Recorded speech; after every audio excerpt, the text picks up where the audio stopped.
Senior Chief Lewis, retired Navy. Hey, I've had a couple people tell me they like my videos, so I'm gonna tell you another one. And it's about an old salty dog. It was my father. It's 1941, he was 17, he joined the Navy. They put him on a ship, the USS Lexington. It was out of the Pacific. Sometime in 1942, a well-placed 500-pound bomb went through the flight deck, through the hangar bay, and ignited close enough to a magazine that it set the magazine off, and that was coupled with a 500-pound bomb, blew the hell out of the Lexington. She went down, and she had support ships. She was the aircraft carrier, so she had her fleet with her. So they picked the guys up relatively quick, but my old man said he was in the water for 31 hours. And I guess that makes sense. There's a lot of chaos going on. Plus, you know, there's still planes up there dropping bombs. So 31 hours. He broke into tears almost, and he told me, Daryl, he said, there was a guy I was trying to help, but he was trying to drown me. And I did everything I could. I eventually just had to push him off of me and get the hell away from him because he was going to drown us both. And he said there were sharks in them waters. He said later he come up to, he knew a guy, he said, and I don't know if my old man wasn't right in the head. He was there, but he wasn't there. He was off in his own little place, doing the best he could with what he had left.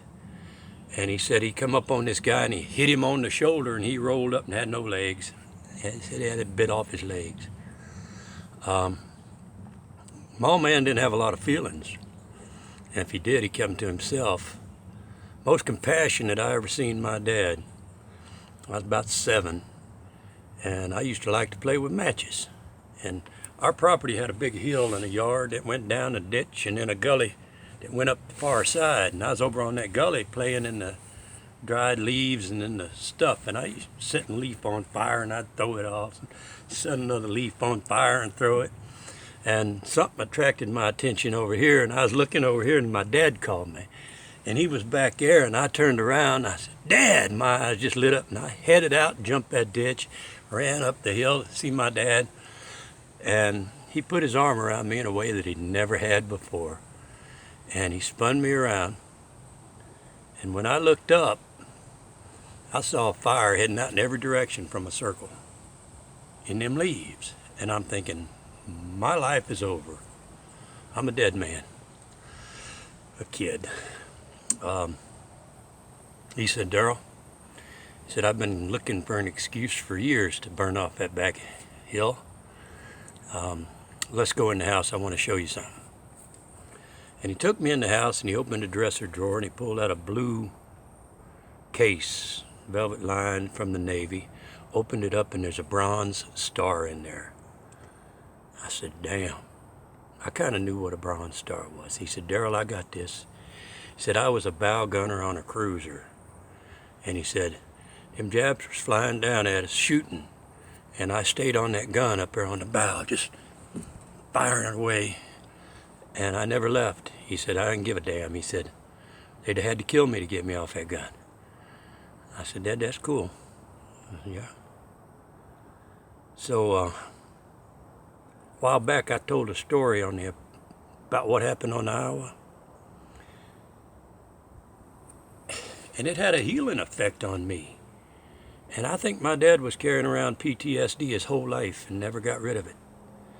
Because I know he was on the Lexington, because he told me what program they were in, where they were at, the captain's name, and the fact that he got his foot blown off.